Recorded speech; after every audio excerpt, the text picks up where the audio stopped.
So we're here with Charlie Hyde at the National Automotive History Collection at the Skillman Branch Library. Charlie, can you tell me a bit about your role with the Friends?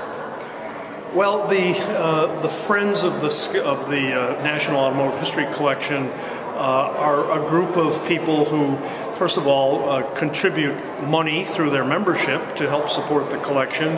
But beyond that, we help identify materials that might be donated. We try to promote the collection to people on the outside. One of our major events is our annual Automotive Authors Book Fair, which we hold every November.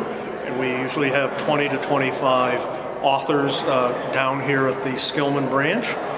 And we bring in a lot of outside visitors to the building who've not been here before.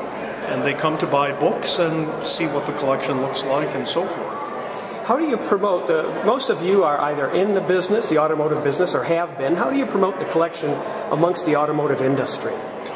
Well, sometimes it's a tough thing to do because the auto industry is more interested in the present and the future than in the past. At one of his presentations, our representative, John Dingle, reminded people we need to look in the rearview mirror to see where we've been. And we try to remind the current industry executives and others that there really is a lot to learn from their own history, if nothing else to avoid making some of the mistakes they've made in the past.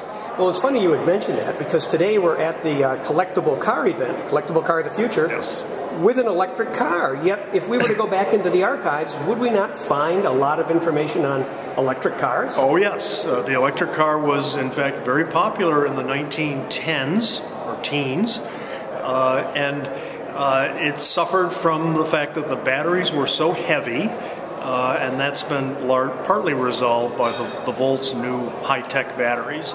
And it also had a very limited range, which is still a problem the industry is working on. But yeah, the electric car was briefly very popular, particularly among women who didn't have to go out and crank it to get it started. And it was a clean car, it was a quiet car, and they liked it. A little known fact that Henry Ford's wife drove nothing but Detroit electric cars during her whole life when she was driving herself. Otherwise, she might have a driver drive a Ford, but she owned and drove a Detroit Electric. Oh, that's fascinating. For people who want to get involved as a friend of the collection, what should they do? Well, you can certainly come down to the collection and pick up a membership form. You can join as a friend and then get involved in whatever way you want to. We have a lot of friends of the collection who volunteer at the collection helping us to sort out materials we've got, catalog them, and so forth. So there's a variety of things you can do. We also ask people to talk up the collection all the time to people in the industry and others to know about us. It's one of these curious things that we are probably better known nationally among automotive historians than we are known locally among people right here in Detroit.